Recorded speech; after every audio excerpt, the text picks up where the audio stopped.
Hello दोस्तों, मेरा नाम है मयूर और स्वागत करता हूँ आप सभी का MSTricks यूट्यूब चैनल में। दोस्तों, आप हमारी चैनल पे नहीं तो सब्सक्राइब कर लीजिए MSTricks यूट्यूब चैनल को, साथ ही साथ नोटिफिकेशन बेल आइकन को जरूर से प्रेस करें ताकि आप हमारी वीडियो देख सके बिना किसी रुकावट के सबसे पहले। तो चलिए स्टार्ट करते हैं कोड ट्रिक्स जो कहीं भी काम करें। दोस्तों, अगर आप एक विंडो यूजर है तो क्या आप ये बात जानते हो कि कंप्यूटर और लैपटॉप जैसे ही स्टार्ट होगा आपका नाम लेगा, यानी कि एक तरह से आपका वेलकम करेगा। अगर आप ये बात पहले से जानते हो तो हमें कमेंट करके जरूर बताएं, और नहीं जानते हो तो बस इस वीडियो को लास्ट तक देख लीजिए और आप अपने कंप्यूटर से आपका खुद का वेलकम करवाइए। तो बिना किसी रुकावट के और बिना किसी का टाइम गवाए स्टार्ट करते हैं हमारा एक और वीडियो।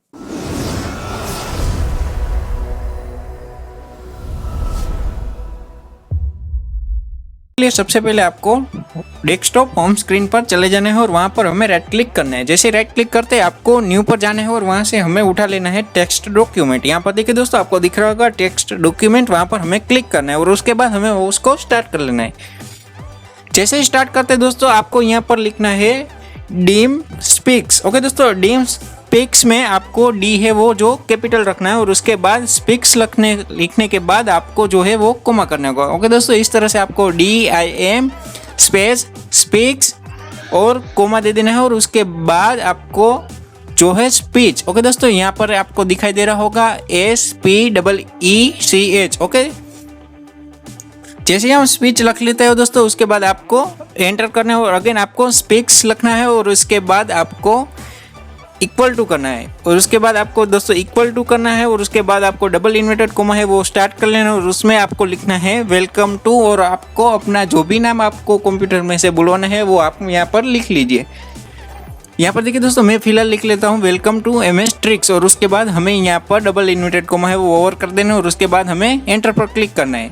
जैसे हम एंटर करेंगे उसके बाद आपको सेट स्पेस स्पीच और is equal to create object लिखने के बाद दोस्तों आपको राउंड ब्रैकेट है वो आपको स्टार्ट करना होगा और उसके अंदर आपको डबल इन्वर्टेड कोमा स्टार्ट कर लेना और वहाँ पर हमें लिखना है sapi.spvoice और उसके बाद आपको एंड पर क्लिक करना है और उसके बाद हमें एंटर पर क्लिक करना है। अब देखिए दोस्तों, यहाँ पर आपको speech.speaks और स्पेस देकर आपको अगेन से आपको स्पीक्स लिख लेना है। अब देखिए दोस्तों, यहाँ पर जो भी हमने लिखा है वो आपको मिल जाएगा डिस्क्रिप्शन बॉक्स में से, वहाँ पर से आप कॉपी कर सकते हो। और उसके बाद हम यहाँ पर आपको पूरा केस सेंसिटिव का ध्यान रखना होगा। अगर आपने कैपिटल लेटर किया है तो कैपिटल रखना है, अगर आपने स्मॉल लेटर किया है तो स्मॉल ही रखना है। तो यहाँ पर देखिए दोस्तों, इसको अब सेव एज करना है। जैसे हम सेव एज पर क्लिक करते हैं दोस्तों, आपको यहाँ पर जो भी अपना नाम देना है फाइल का नाम दे दीजिए और उसके बाद आपको डॉट एक्सटेंशन में देना है VBS। ओके दोस्तों, जैसे हम VBS देंगे तभी आपको जो है वो आपका पूरा का पूरा सही तरह से फाइल क्रिएट होगा, अदरवाइज नहीं होगा। तो इसके लिए सबसे पहले आपको दे देना है .VBS और उसके बाद दिख रहा है दोस्तों आपको कुछ इस तरह से आपका जो भी फाइल है वो पूरी तरह से आ जाएगा। और उसके बाद हमें चले जाना है माई कंप्यूटर में। जैसे ही माई कंप्यूटर क्लिक करते हैं दोस्तों, आपको C ड्राइव में जाना है और उसके बाद हमें क्लिक करना है हिडन फाइल पर। अब देखिए दोस्तों, जैसे हम हिडन फाइल पर क्लिक करते हैं आपको जाना है यूज़र में क्लिक करने के बाद आपको जो भी यूज़र है वो आपको सिलेक्ट कर लेना और उसके बाद यहाँ पर देखिए दोस्तों, मैं ये हमारा जो भी यूज़र है वहाँ पर हमें क्लिक करना है और उसके बाद ऐप डेटा पर क्लिक करना है। अब ऐप डेटा पर क्लिक करने के बाद रोमिंग पर जाना है। रोमिंग पर क्लिक करने के बाद यहाँ पर आपको माइक्रोसॉफ्ट दिख रहा होगा, वहाँ पर हमें क्लिक करना है।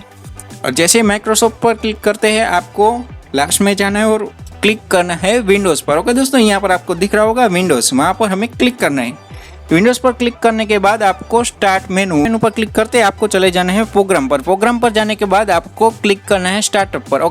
यहाँ पर स्टार्टअप पर क्लिक करना है और यहाँ पर हमें जो हमारा फाइल है वो पेस्ट कर देना है। अब देखिए दोस्तों, हमारा जो भी C ड्राइव का पाथ है वो मैं आपको यहाँ पर एक बार दिखा देता हूँ और उसके बाद हमें यहाँ पर क्लोज करना है और उसके बाद हमें रिफ्रेश बटन पर क्लिक करना है। अब देखिए दोस्तों, जैसे हम रिफ्रेश करते हैं और उसके बाद आपको यहाँ पर अपना जो PC है या फिर आपको लैपटॉप है वो आपको रिस्टार्ट करना होगा। लेकिन इससे पहले दोस्तों आपको क्या करना होगा, इससे पहले आपको जाना होगा कंट्रोल पैनल पर। ओके दोस्तों, यहाँ पर आपको दिख रहा होगा कंट्रोल पैनल, हमें सर्च कर लेना और उसके बाद आपको क्लिक करना है साउंड्स पर। यहाँ पर देखिए आपको साउंड्स का दिख रहा होगा, वहाँ पर हमें क्लिक करना है।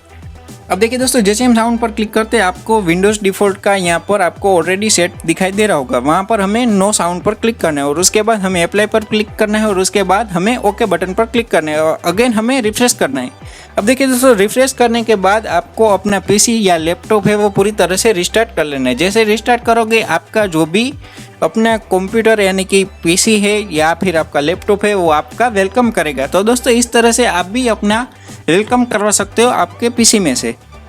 हाँ तो दोस्तों, इस तरह से आपका जो भी फ्रेंड है या फिर आपका कोई भी रिलेटिव है उसको चौंकाने के लिए आपका ये हिडन फीचर आपको बहुत काम लगेगा। तो दोस्तों इस तरह से आप भी अपना वेलकम वॉइस है वो आप सेट कर सकते हो अपने पीसी या लैपटॉप में। हाँ तो दोस्तों, ये थी एक और जानकारी। आप सभी को हमारी जानकारी कैसी लगी हमें कमेंट करके जरूर बताइए। साथ ही साथ इस वीडियो को लाइक करें, शेयर करें, सब्सक्राइब करें MSTricks यूट्यूब चैनल को ऐसी टेक्निकल वीडियो सबसे पहले देखने के लिए। तो इसी के साथ आप सभी का बहुत बहुत धन्यवाद। मिलते हैं नेक्स्ट वीडियो में।